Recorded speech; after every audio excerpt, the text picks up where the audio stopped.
Hello दोस्तों, स्वागत है आप सभी का हमारे YouTube चैनल सत्येंद्र गुरुजी पे। दोस्तों, इस वीडियो में हम आपके लिए मैथ के कुछ इंपॉर्टेंट प्रश्न लाए हैं जो आने वाले सभी परीक्षा RRB, NTPC, group D, LP technician, SSC GD इत्यादि के लिए काफी इंपॉर्टेंट है। इसीलिए आप लोग वीडियो के अंत तक जरूर बने रहिएगा। और आपको एक बात बता दो, ये पार्ट नंबर हमारा 16 है दोस्तों। जिसने पार्ट नंबर 15 तक नहीं देखे हैं तो यहाँ पर आई बटन में हम लिंक दे देते हैं सारे प्लेलिस्ट का। आप वहां से जाके सभी वीडियो को सीक्वेंस बाय आप देख सकते हैं। ठीक है दोस्त, तो चलिए शुरू करते हैं। प्रश्न संख्या 1 से बहुत इंपॉर्टेंट क्वेश्चन है। चलिए दोस्त, आपका क्वेश्चन नंबर 1 है, बहुत मोस्ट इंपोर्टेंट क्वेश्चन है दोस्त, ध्यान देंगे। इंपॉर्टेंट क्वेश्चन है मेरे दोस्त। यहाँ पर क्वेश्चन है अंक 2 3 4 0 5 से बने 5 अंकों की सबसे छोटी संख्या ज्ञात कीजिए। आरआरबी एनटीपीसी 2021 में पूछा गया। मेरे दोस्त मेरे भाई देखेंगे, छोटी संख्या आपको सबसे पहले मालूम होनी चाहिए कि 5 अंकों की सबसे छोटी संख्या कौन होती है भाई। 5 अंकों की सबसे छोटी संख्या यानी 5 अंकों की स्मॉलेस्ट जो नंबर होती है सबसे, 1 पे 4 गो जीरो, इसको क्या बोला जाता है? 5 अंकों की सबसे छोटी संख्या। अच्छा, 5 अंक अगर आपसे बड़ी संख्या पूछ ली जाए, लार्जेस्ट, तो क्या होगा भाई? लार्जेस्ट जो नंबर होते हैं वो 5 गुना 9 होता है, सबसे बड़ी संख्या हो गई। बातें समझ रहे हैं? ये 5 अंक की सबसे बड़ी हो गई, ये 5 अंक की सबसे छोटी हो गई। ये बात आप जानते हैं बिल्कुल, लेकिन इस क्वेश्चन में इनका यूज ही नहीं करना है। यहाँ पर क्वेश्चन ने बोला है 2 3 4 0 5, इस 5 नंबर का यूज करके सबसे छोटी 5 अंकों की संख्या बताइए। मेरे दोस्त मेरे भाई, हम आपको एक बात बताते हैं। देखो, यहाँ पर जो इन अंकों का यूज करना है ना मेरे दोस्त, इसको बाय ऑप्शन के थ्रू आप चले जाना। ठीक है, ऑप्शन के अकॉर्डिंग इसको सॉल्व करना। देखो, ऑप्शन नंबर सी में 0 पहले दे दिया है। जब कोई भी संख्या के पहले 0 होता है तो इसका मतलब है 2 3 4 और 5 पहले 0 है ना, तो 0 का कोई वैल्यू नहीं है। इसको हम पढ़ेंगे 2345 यानी 2345। तो यह संख्या 4 अंक की रह जाती है, लेकिन हमें चाहिए 5 अंक की। इसीलिए ऑप्शन सी गलत होगा मेरे दोस्त, क्योंकि यह तो ऑलरेडी 4 अंकों में दिया गया है। अब देखेंगे हम ऑप्शन बी और ऑप्शन डी और ऑप्शन ए में कौन सबसे छोटा है। मेरे दोस्त यहाँ 23,045 है, ये सबसे बड़ा हो गया। यहाँ देखेंगे 20,345, यहाँ 20,435, इसका मतलब बी भी 12 होगा क्योंकि 435 12 है। ऑप्शन नंबर डी इस क्वेश्चन का सही जवाब होगा। 20,345 सबसे छोटा नंबर। यहाँ देखो 2 भी है, 0 भी है, 3 भी है, 4 भी है, 5 भी है, यानी सब अंक का यूज भी किया गया है। और 20,345 सबसे छोटा है और 20,435 ये भी 12 है, इसलिए हमने ऑप्शन डी को लिया है। ठीक है दोस्त, हम उम्मीद कर रहे हैं कि एक क्वेश्चन आप बहुत बढ़िया तरीका से समझ गए होंगे।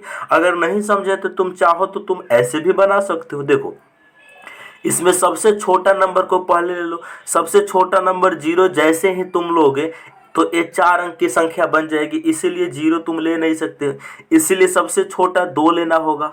अब तुम 0 ले सकते हो, 2 के बाद में 0 आ जाएगा, फिर 2 के बाद में आ जाएगा 0, सबसे छोटा हो गया। वो 3 4 5 में से सबसे छोटा 3 आ जाएगा, उसके बाद आ जाएगा मेरे दोस्त 4, उसके बाद आ जाएगा 5। तुम ऐसे भी कर सकते हो, सबसे छोटा नंबर को पहले भी ले सकते हो। ठीक है, चलिए आगे बढ़ा जाए। नेक्स्ट क्वेश्चन, चलिए अगला क्वेश्चन काफी इंपॉर्टेंट है। कह रहे तो दो संख्याओं का योग 16 है, उनका गुणनफल 63 है, तो उन संख्याओं के व्युत्क्रम का योग क्या होगा। आप क्वेश्चन को समझ रहे हैं?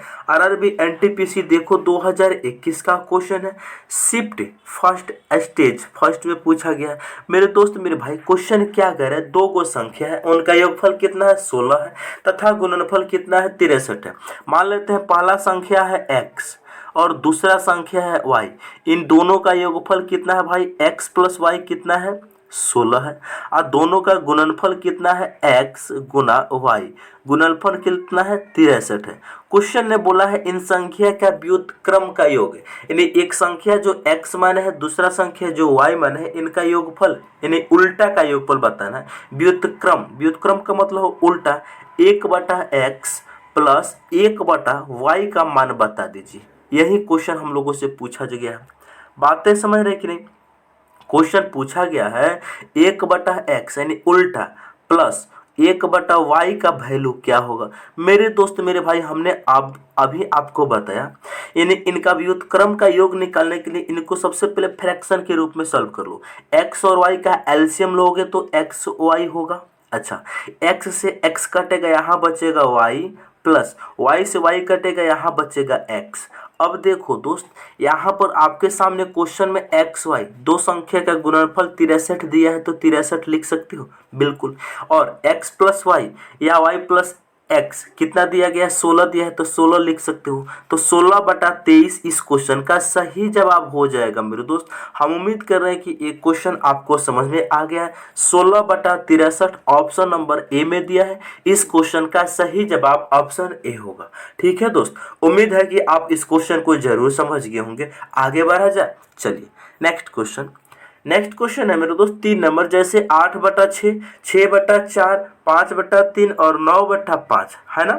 इसमें बताना दी गई भिन्नों में सबसे बड़े भिन्न कौन सी। हमें क्या बताना है, सबसे बड़ा भिन्न बताना है। आपके सामने आरआरबी पैरामेडिकल एग्जाम 2018 के शिफ्ट थर्ड में पूछा गया। देखो मेरे दोस्त, हम आपको यहाँ पर क्रॉस मेथड से आपको बता देते हैं। जैसे आपको क्या चाहिए, सबसे बड़ी भिन्न चाहिए, तो आपको जो छोटा भिन्न होगा उसे भूल जाएंगे।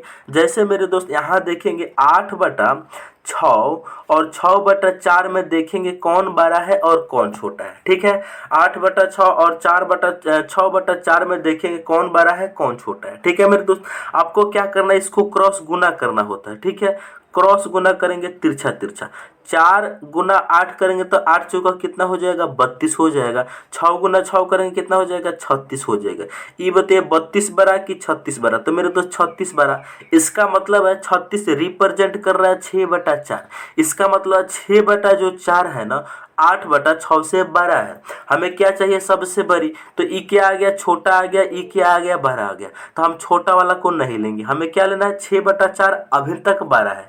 अब देखेंगे दोस्त, 6/4 और 5/3 में कंपेयर करेंगे। 6/4 जो था वो 8/6 से बड़ा आ गया, 8/6 इससे छोटा है तो इसको हमने छोड़ दिया।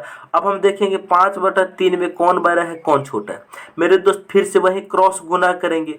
क्रॉस गुना करेंगे तो 6 तिरकी 18, 5 चौका 20। ये बताइए 20 बड़ा कि 18 बड़ा, 20 बड़ा। इसका मतलब मेरे दोस्त 20 रिप्रेजेंट कर रहा है 5/3 को। इसका मतलब 5/3 से छोटा है 6/4। इसका मतलब हम अब 5/3 को 9/5 में कंपेयर करेंगे, सबसे बड़ा कौन है। मेरे दोस्त यहाँ देखेंगे 5/3 और 9/5 में कंपेयर करेंगे, इसको भी क्रॉस गुना करेंगे। तो गुना करेंगे तो हो जाएगा 5 गुना 5 25 हो जाएगा, और 9 तिरकी 27 हो जाएगा। ये बताइए कौन बड़ा, 27 बड़ा। 27 रिप्रेजेंट कर रहा है 9/5 को, तो इस फ्रैक्शन में 9/5 जो है ना सबसे बड़ा है। तो इस क्वेश्चन का सही जवाब ऑप्शन सी होगा। दोस्त हम उम्मीद कर रहे हैं कि ये क्वेश्चन आप बहुत अच्छे तरीका से समझ गए होंगे। आज के बाद पेपर में ऐसा क्वेश्चन आएगा तो आप आसानी से सॉल्व भी कर लेंगे। आगे बढ़ा जाए, चलिए नेक्स्ट क्वेश्चन। अगला क्वेश्चन में मूल्यांकन करें। जैसे √30 plus √30 plus √30 plus √30 plus dot dot dot करके इन्फिनिटी तक जा रहा है। इसका आंसर क्या होगा।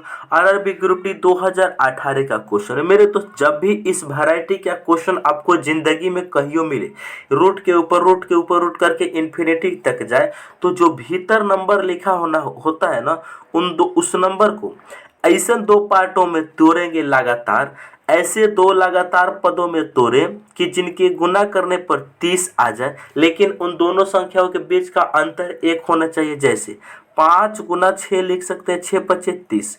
इन दोनों के बीच में अंतर कितना, 1 का है बिल्कुल। अगर यहाँ पर प्लस है, सब जगह प्लस है, तो ये बड़ा वाला आंसर देंगे। अगर माइनस होता तो ये छोटा वाला देंगे।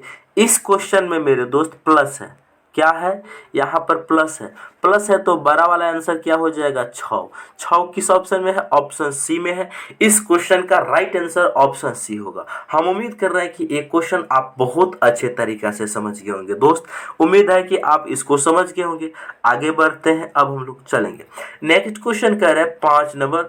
3, 4, 5 के अनुपात वाली 3 संख्याओं का लसा 24 है, उनका मौसा ज्ञात कीजिए। मेरे दोस्त आरआरबी जी देखेंगे 2019 का क्वेश्चन है। एलसीएम का फॉर्मूला होता है, अगर मेरे दोस्त ए बी सी या फिर दो ही नंबर ले लो, ए बी सी को प्राइम होने चाहिए। को प्राइम का मतलब सअभाज्य संख्या। सअभाज्य संख्या किसे कहते हैं? ऐसी संख्या जिनके बीच में एक के अलावा कोई भी संख्या उभयनिष्ठ नहीं हो तो उसे को प्राइम बोलते हैं। तो इसके लिए फॉर्मूला होता है हमारा एलसीएम निकालने का। एलसीएम बराबर जो फॉर्मूला होता है एचसीएफ। एचसीएफ को हम एच मान लेते हैं, चाहे ऐसे पूरा ही लिख देते हैं, एचसीएफ गुना यहाँ 3 4 5 एक को प्राइम है, इनके बीच में कोई भी उभयनिष्ठ नंबर नहीं है तो ए को ए बी सी मान लेते हैं उभयनिष्ठ। ए बी सी को प्राइम है तो A B C Guna HCF कर देंगे, यानी एचसीएफ के साथ एक को प्राइम का गुना कर देने से एलसीएम आ जाता है। तो यहाँ पर फॉर्मूला आप इसको लिख सकते हैं एलसीएम बराबर एचसीएफ इंटू ए गुना बी गुना सी। अब एलसीएम कितना दिया है भाई? 2400 दिया है, तो यहाँ पर हम लिखेंगे 2400। ठीक है, एचसीएफ को एच मान लेते हैं, निकालना है। ए का वैल्यू 3 है, बी का वैल्यू 4 है, सी का वैल्यू 5 है। बातें समझ रहे हैं? अब हम इनको काट पीट करेंगे, आंसर होगा देखो यहाँ कितना बनेगा 2400 ज्यों का त्यों रहेगा, बराबर इधर हो जाएगा एच ज्यों का त्यों रहेगा। इनको गुना करेंगे कितना होगा? 3 चौका 12, 12 पचे 60। इनको गुना करेंगे कितना हो जाएगा? 60 हो जाएगा। अब देखो 60 से 2400 को काटोगे कितना बार में कटेगा भाई? ध्यान से देखेंगे, 1 0 से 1 0 खत्म होगा। अब 240 को जब हम 6 से काटेंगे तो 6 से डायरेक्ट कटेगा, 6 चौका 24, यानी 6 चौका 24 40 बार में। तो h का वैल्यू कितना आ जाएगा भाई? 40 आ जाएगा, यानी HCF कितना होगा? 40। ऑप्शन नंबर बी इस क्वेश्चन का सही जवाब होगा। हम उम्मीद कर रहे हैं कि एक क्वेश्चन को आप बहुत ही अच्छे तरीका से समझ गए होंगे। दोस्त कितना आसान क्वेश्चन था ना? बस आपको फॉर्मूला मालूम होनी चाहिए, ये जो फॉर्मूला हम लिखे ये मालूम होनी चाहिए। अगर मेरे दोस्त यहाँ पर ये नंबर नहीं होता, केवल 2 ही नंबर होता तो क्या करते? तब भी यही फॉर्मूला एलसीएम बराबर एचसीएफ इंटू ए बी क्या है? को प्राइम, तो ए गुना बी, बस ए बी ही लेते। अगर 4 नंबर होता तो सी गुना डी लेते। बस ये फॉर्मूला को आप कंसेप्ट के रूप में कहीं लिख सकते हैं। ठीक है दोस्त, हम उम्मीद कर रहे हैं कि ये क्वेश्चन आप आज के बाद जिंदगी में कहीं आपके सामने आएगा, हवा में जाएगा। ठीक है, आगे बढ़ा जाए, चलिए नेक्स्ट क्वेश्चन है। कर रवि का वेतन मोहन के वेतन से 20% अधिक है। रवि का जो वेतन है मोहन के वेतन से 20% अधिक है। यदि मोहन का वेतन 1600 रुपया है तो रवि का वेतन कितना होगा? आरआरबी एनटीपीसी 2021 का देखो शिफ्ट सेकंड में क्वेश्चन को पूछा गया है। क्या है? रवि का वेतन मोहन के वेतन से 20% अधिक है। मेरे दोस्त देखेंगे यहाँ रवि हो जाएंगे, यहाँ हो जाएंगे मोहन। बातें समझ रहे? देखेंगे रवि का जो वेतन है मोहन के वेतन से 20% अधिक है। अगर मोहन को वेतन हम 100 मानते हैं, ठीक है, रवि का वेतन मोहन के वेतन से 20% अधिक है। अगर मोहन का वेतन 100 है तो रवि का वेतन 120% हो जाएगा, क्योंकि 100 का 20% अधिक 20 ही होता है, तो 100 में ऐड करेंगे। कहने का मतलब मोहन का वेतन अगर 100 है, मान लेते हैं 100 रुपया है, अनुपात में ही मान लो, चाहे ऐसे भी मान लो। मान लेते हैं मोहन का वेतन अगर 100 रुपया है तो रवि का वेतन 120 रुपये हो जाएगा। ठीक है दोस्त, अब क्वेश्चन ने बोला है यदि मोहन का वेतन 200 रुपया है, मोहन का वेतन 200 रुपया है, ये अनुपात मान लो। ठीक है, तो अनुपात में कितना बार में जाएगा? ये जाएगा 5 बार में, ये जाएगा, या फिर इसको अनुपात में रहे। क्वेश्चन ऐसे ही आसान हो जाएगा। देखो ऐसे ही आसान है, अनुपात में चेंज भी करने की आवश्यकता नहीं है। यदि मोहन का वेतन कितना है? 1600 रुपया है, जबकि मोहन का वेतन हमने 100 रुपया माना था। इनका वैल्यू कितना दिया है? इनका वैल्यू उसने दिया है 1600 रुपया। 1600 रुपया एक्चुअल है। बातें समझ रहे हैं? यानी मोहन का वैल्यू कितना है? 1600 रुपया एक्चुअल। तो हमें बताना है रवि का कितना होगा। मेरे दोस्त मेरे भाई, यहाँ से आपको एक कंसेप्ट मैं सिखा रहा हूँ। देखो हमने 100 रुपया माना था, इनको 120 रुपया माना था। ये 100 का कितना गुना है? 16 गुना है। ठीक है, एक्चुअल, तो ये भी एक्चुअल कितना हो जाएगा? 16 गुना। तो 120 को 16 से गुना कर देंगे, आंसर आ जाएगा। गुना करेंगे, ये 0 के 0 रह जाएगा। 16 दूने 32 को तो हासिल कितना? 3, 16 और 3 19, 1920 रुपया। इस क्वेश्चन का right answer option number B होगा सही। हम उम्मीद कर रहे हैं कि ये क्वेश्चन को आप बहुत ही अच्छे तरीका से समझ गए होंगे। कितना आसान क्वेश्चन था दोस्त। हमने आपको क्या बताया इस क्वेश्चन में? देखो अब चाहो तो तुम रेशियो मेथड से कर सकते हो। देखो यहाँ रवि ले लो और यहाँ मोहन ले लो। अगर मोहन को हम 100 रुपया मानते हैं तो रवि का आएगा 120। अनुपात में चेंज करेंगे तो 1 0 से 1 0 कटेगा। चाहो तो तुम 20 से दोनों को काट सकते हो, 20 6 20 2500। क्वेश्चन ने बोला है मोहन का जो वेतन है 1600 रुपया है, यानी 5 का वैल्यू कितना दिया है, 1600 रुपया दिया है। बात समझ रहे हैं? तो हमें 6 का वैल्यू हम नहीं निकाल सकते हैं? बिल्कुल निकाल सकते हैं। जो 1600 वैल्यू है, 1600 रुपया है, ये 5 का वैल्यू है तो 5 से गुना करेंगे, भाग करेंगे, और 6 का निकालना है, 6 से निकालेंगे, 5 से इसको काटेंगे, 5 से इसको काटेंगे, 5 दिया 15, 1 जाएगा, 5 दूनी 10, यानी 320 रुपया। और 320 को जब हम 6 से गुना करेंगे तो 6 दूनी 12, 6 त्रिक 18, 1 19, 1920 रुपया। आपको जैसा इच्छा वैसा आप करेंगे, कोई दिक्कत नहीं है, आपका आंसर सेम आने वाला है। ठीक है दोस्त, उम्मीद है कि आप इस क्वेश्चन को जरूर समझ गए होंगे। आगे बढ़ते हैं अब हम लोग चलेंगे। नेक्स्ट क्वेश्चन है, दो श्रमिक को पी और क्यू की क्षमताओं का अनुपात 3:2 है। 400 रुपये की दैनिक मजदूरी में पी को कितनी राशि दी जानी चाहिए? और अरबी जे के क्वेश्चन देखेंगे दोस्त, क्या कह रहा है, दो श्रमिक पी और क्यू के क्षमता का अनुपात कितना है, 3:2। यदि उनकी मजदूरी 400 रुपये मिलती है तो पी का शेयर कितना होगा? क्वेश्चन ई बोला। देखेंगे पी और क्यू, बातें समझिए, पी और क्यू का जो क्षमता का अनुपात है 3:2। एफिशिएंसी, एफिशिएंसी का मतलब होता है क्षमता। ठीक है दोस्त, यानी क्वेश्चन को आप ध्यान से समझे होंगे। क्वेश्चन ने क्या बोला है, देखो, अगर पी किसी काम को 3 घंटे में करता है तो क्यू कितना घंटा में करता है, 2 घंटे में। या तुम ऐसे चाहो, पी जो है कोई काम को 3 के रेशियो से करता है जबकि क्यू 2 के रेशियो से करता है। इसका मतलब पी ज्यादा काम करता है, क्यू कम काम करता है। इसका मतलब पैसा भी ऐसा मिलना चाहिए, पी को ज्यादा मिलना चाहिए, क्यू को कम मिलना चाहिए। तो इनकी जो एफिशिएंसी है, एफिशिएंसी यानी क्षमता यानी कैपेसिटी, उसका अनुपात 3:2 दिया है। जबकि रुपया दिया है टोटल 400 रुपया है। तो मेरे दोस्त जो 400 रुपया है ना, वो टोटल मजदूरी मिला है। अच्छा ये बताइए यहाँ अनुपात में कितना मजदूरी है टोटल? पी को 3 और क्यू को 2 कैपेसिटी है, तो इसी के अनुसार बटना चाहिए। तो 3 और 2 5 की वैल्यू है तो 5 से डिवाइड करेंगे, हमें पी का निकालना है। बात समझेंगे, पी का निकालना है। तो यहाँ पर हमने आपको क्या बताया, देखो जो 400 रुपया है, पी प्लस क्यू दोनों का वैल्यू है तो दोनों को जोड़ कर डिवाइड करेंगे। पी का निकालना है तो पी का कितना है, 3 है, 3 से मल्टीप्लाई करेंगे। 5 से इस 400 को काटेंगे कितने बार में जाएगा, 5 से इस 4 को काटेंगे कितने बार में जाएगा, 5 8 40, ठीक है, 80 बार में। 80 गुना 3 कितना हो जाएगा, 8 3 24, 240 रुपया पी का शेयर होना चाहिए।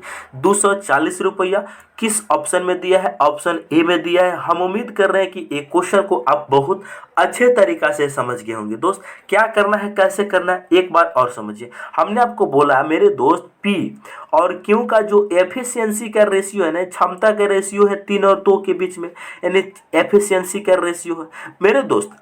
पी और क्यू का अनुपात में अगर हम कैपेसिटी देखिए तो 5 है। जो 400 रुपया मिल रहा है ये दोनों को मिला के मिल रहा है। पी का शेयर निकालना है तो हम 3 से गुना करेंगे, ठीक है, तो कितना हो जाएगा, 240 रुपया।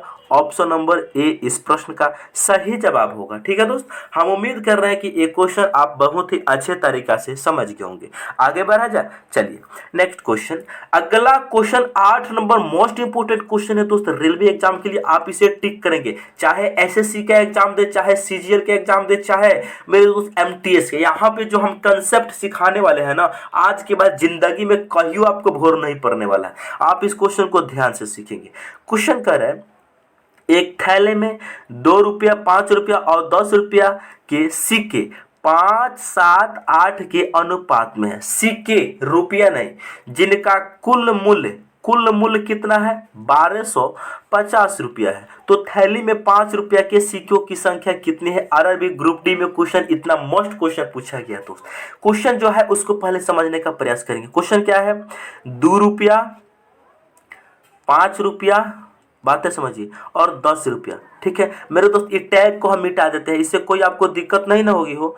ये टैग को हम मिटाते हैं, चलो ये टैग को हम मिटा देते हैं मेरे दोस्त, ध्यान से देखेंगे। सबसे पहले ये टैग को मिटा देते हैं ताकि आपको समझाने में स्पेस की कमी ना हो। अब देखेंगे दोस्त, हम आपको यहाँ पर जो कंसेप्ट देने वाले हैं आप उसको ध्यान से सीखेंगे। देखो क्या देने वाले हैं कंसेप्ट, देखो देंगे 2 रुपया, 5 रुपया और 10 रुपया के सिक्के हैं। तो यहाँ पर लिखते हैं 2 रुपया, और यहाँ पर लिखेंगे 5 रुपया, यहाँ पर लिखेंगे 10 रुपया। बातें समझ रहे हैं? 2 रुपया, 5 रुपया और 10 रुपये के सिक्के का अनुपात यानी क्वाइंस, क्वाइंस यानी क्वाइंस मतलब होता है मेरे तो इसी के क्वाइन का रेशियो, क्वाइंस का जो रेशियो दिया है कितना, 2 रुपये के कौ गो सिक्का है 5 गो, 5 रुपये कौ गो सिक्का है 7 गो, और 10 रुपये कौ गो सिक्का है 8 गो। ये अनुपात में है भाई, ठीक है।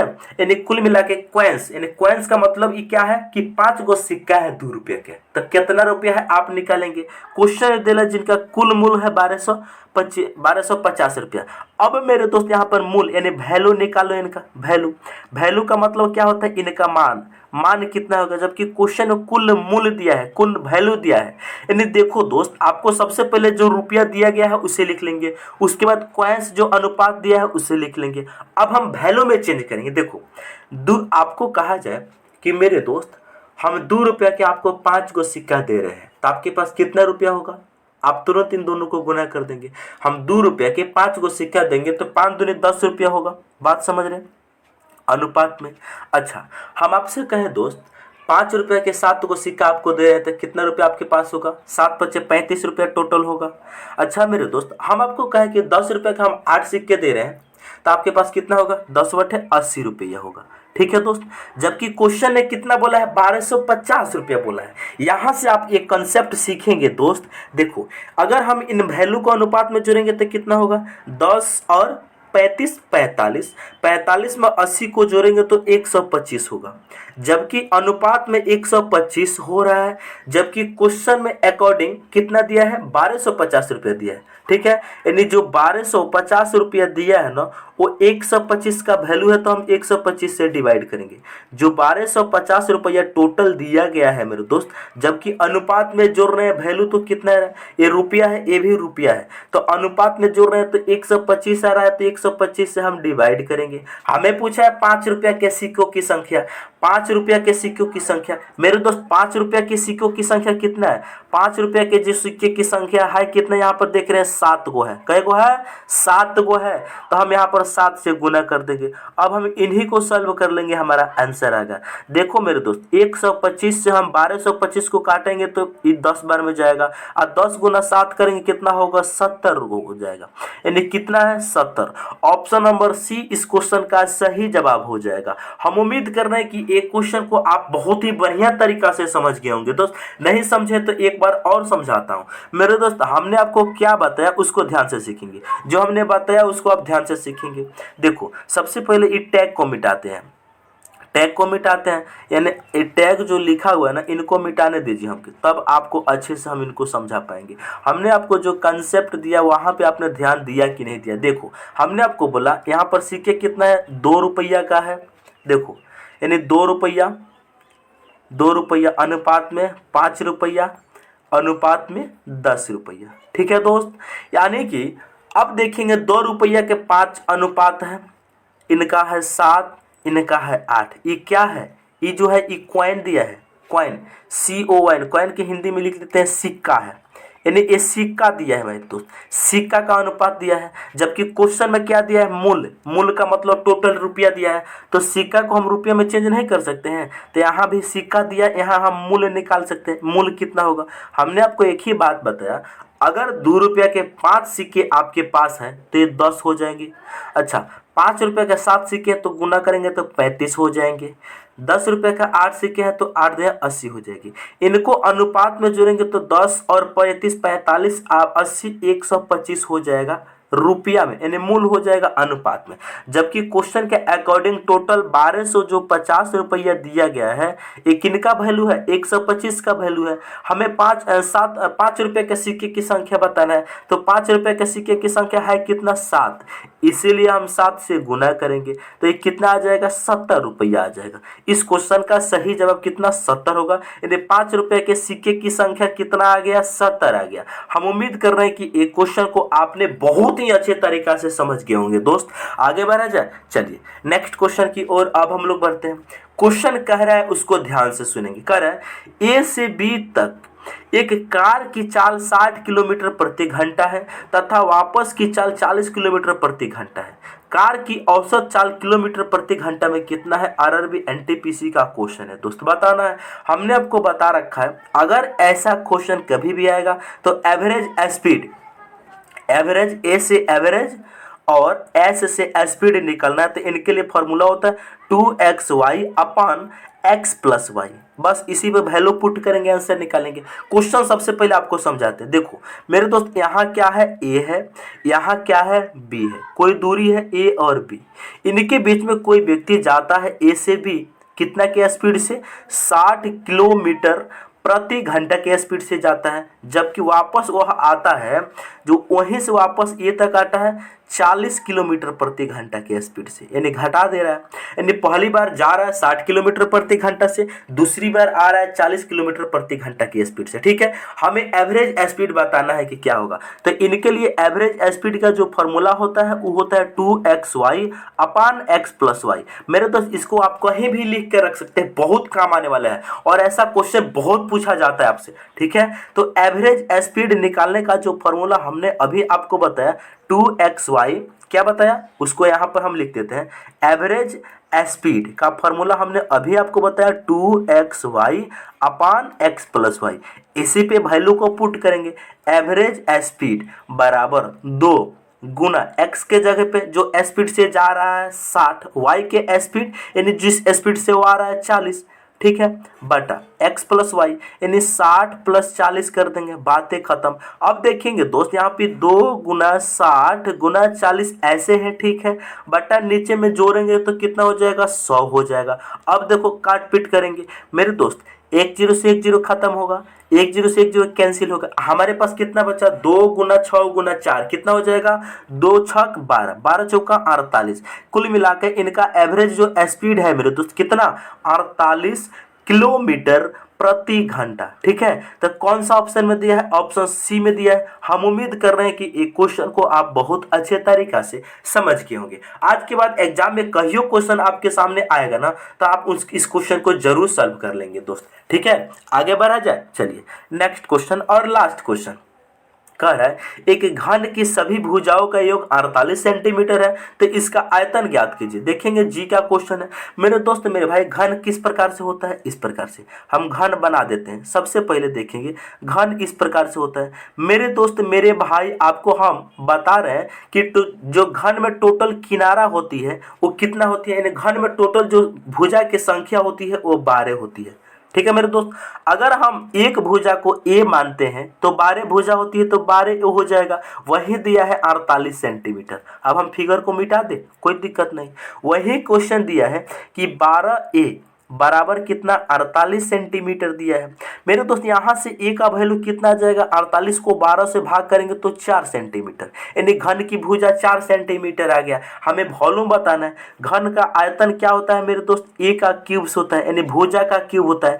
ए के जगह पे 4 रखेंगे, इनको क्यूब्स का मतलब 3 बार गुना करेंगे, कितना होगा? 4 गुना 4 गुना 4, 4 चौका 16 चौका 64, 64 सेंटीमीटर क्यूब से किस ऑप्शन में दिया है भाई? ऑप्शन ए में ऑप्शन सी में दिया है। हम उम्मीद कर रहे हैं कि इस क्वेश्चन को आप बहुत अच्छे तरीके से समझ गए होंगे। ठीक है दोस्त। अच्छा मेरे दोस्त, अगर आपको एक क्वेश्चन अच्छा लगा ना तो अपने दोस्तों के पास जरूर शेयर करेंगे। चलिए, तो मैं उम्मीद करता हूं कि सारे प्रश्न को आप लोग बहुत ही अच्छे तरीका से समझ गए होंगे। यदि आप हमारे चैनल पर पहली बार आए हैं तो चैनल को जरूर सब्सक्राइब करें और अपने दोस्तों के पास शेयर करें। मिलते हैं नेक्स्ट वीडियो में।